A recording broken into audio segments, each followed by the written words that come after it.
I'm at the airport, and they've got this deal for 5 donuts for $5, which is an awesome deal because it's pretty much the same price as buying 3 donuts anyway, so it doesn't matter. And I set my stuff down, and I pick up the paper, and I start reading the paper, and this guy sits down across from me. And so I, look over the paper, and he kind of gives me a bit of a smile, and I give him a bit of a nod, and I go back to reading the business section. A little while later, I hear this rustling on the table, and I look over, and the guy has got his hand in the bag of donuts. Okay, that's a bit weird, but it doesn't really matter. The guy looks like he's homeless. He probably needs it more than I do.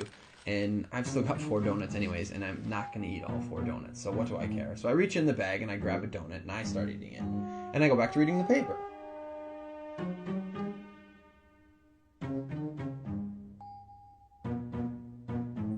So I'm just getting into the social pages, and I hear this rustling on the table again. And I look over, and the guy's got his hand in the bag of donuts again. He takes a bite, and I'm like, what the crap? And now I'm getting a bit angry, but the precedent has been set, and so I don't feel like I can say anything. But I reach into the bag a bit more aggressively, I take a bite, and I just shake my head like, whatever.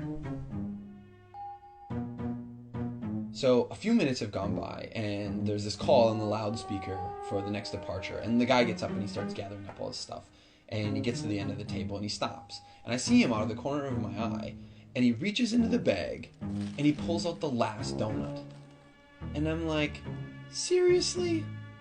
And he looks at me, he breaks it in 2, and he hands it to me.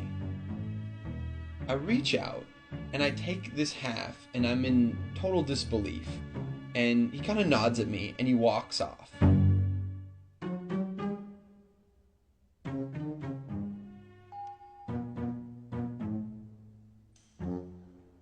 So while I'm sitting here pondering the absurdity of what's just happened, I hear the call for my flight. And so I get up and I grab my bag and I grab my jacket, and under my jacket is my bag of donuts. Not only was I eating that guy's donuts the whole time, and he didn't say anything, he took out his last donut and he broke it in half and gave it to me.